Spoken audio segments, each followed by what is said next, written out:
the 54 billion that we budget for university education is less than 50% of the requirement of our universities to carry out the curriculum being taught in our universities. As a result, universities have been forced to cut corners, if I may put it crudely, and look for alternative ways of trying to get our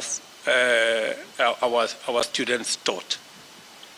And therefore, it became necessary, and I did ask my economic team, led by Professor David Ndi, who is here, to sit down with our university vice-chancellors. They've had many meetings. I have had many meetings myself with the team that was negotiating. I think I have had 7 different meetings for many hours. I am happy to announce to the country that finally we have a new funding model for our universities and our TVETs in the Republic of Kenya that will provide adequate resources that are predictable and that are adequate for the teaching of our children, because we believe that as a country, the single biggest resource we have as a nation is our human capital. And education is the instrument that we use to sharpen our human capital.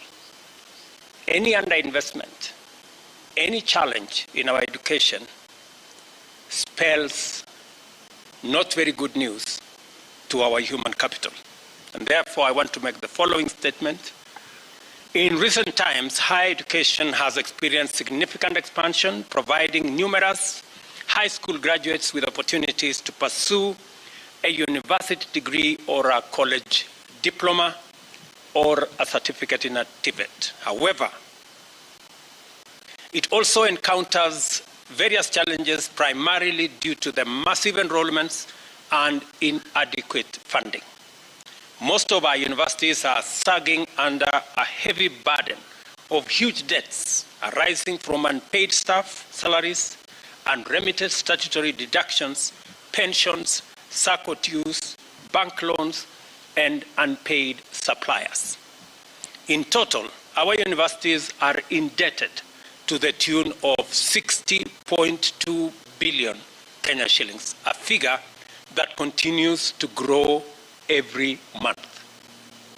Similarly, the technical and vocational education training institutions, the challenge has been the increase in enrollment from about 90,000 8 years ago to 327,000, leading to a reduction in funding per trainee over the years from an average of 30,000 to as low as 17,000 a year last year.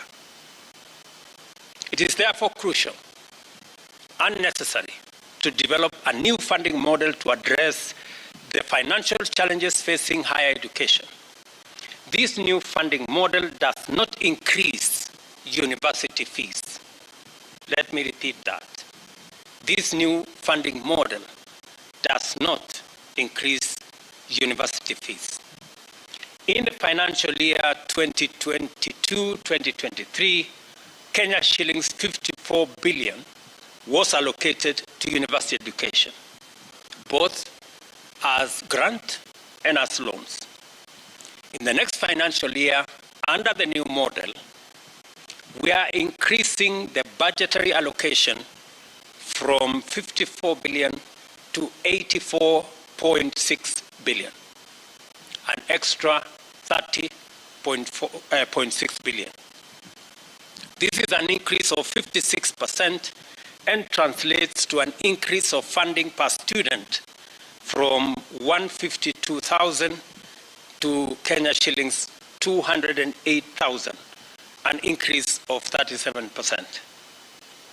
The budgetary allocation for Tibet will increase from 5.2 billion this financial year to Kenya shillings 10 billion in the, the budgetary allocation for Tibet will increase from 5.2 billion in the financial year 22-23 to Kenya shillings 10 billion in the financial year 2023-2024. The cost of training Tibet students will be 67,000 Kenya shillings per year per trainee, and that is significant. Universities and Tibets will no longer receive, under the new funding model, block funding in form of grants based on differentiated unit costs. The government has resolved that university funding will henceforth be student-centered and be apportioned to individual students according to their level of need. Scholarships, loans, and household contributions on graduated scale, scientifically determined by means testing instrument. The means testing instrument is an instrument that has been developed by Higher Education Loans Board over the last 20 years. Students will be categorized according to 4 levels of need. Vulnerable, actually 3 levels: vulnerable, less vulnerable, and able. All students shall be supported adequately to meet the cost of the program they choose to pursue. No student will ever be left behind. The government shall fully fund the vulnerable students, who comprise 29% of students joining university. And these are 45,000 students will be funded fully by the government of Kenya. And in our Tibet institutions, 42,000 students this year will equally be funded fully by the government of Kenya. Their parents will contribute nothing. The funding shall be through government scholarships and loans. For the first time, students whose households are at the bottom of the pyramid shall enjoy equal opportunity in accessing university and Tibet education. Their households shall not make any contributions towards the education of their children because of their financial status. Students from less needy households joining university will receive government scholarship of up to 53% and loans from the government of up to 40%, a total of 93%. 7% will be contributed by their households to meet the university education. Category number 3, the able students from able households joining university will be funded through a government scholarship up to a maximum of 38% of the cost of the program and 55% in form of loans. Again, in this case, their households will pay only 7%. The difference between these two is that the less needy students will get more scholarship and less loan. The able students will get more loans and less scholarship. In the Tibet category, the less needy students joining Tibet will receive government scholarship up to a maximum of 50% and 30% loans from the government. Their households will pay 20% of the cost.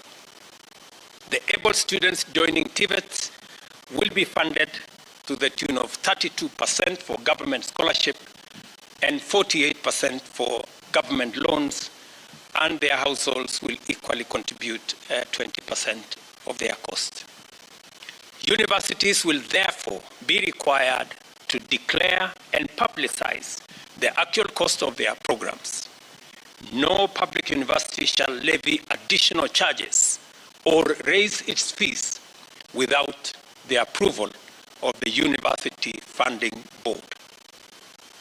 Students who are eligible shall apply for government scholarships, loans, as well as bursaries from complementary funding agencies, including county governments, the national government constituency development funds, and private companies.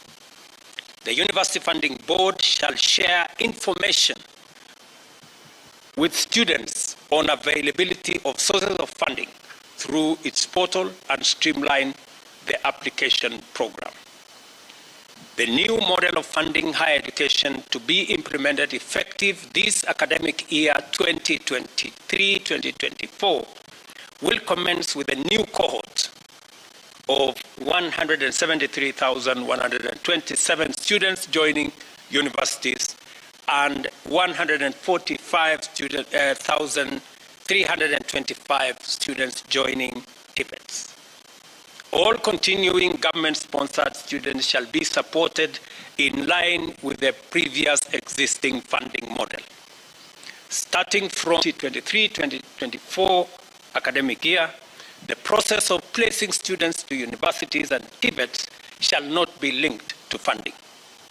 All universities and TVETs shall, with immediate effect, disclose and provide information on the cost of their academic programs to the Kenya University and Colleges Central Placement Service.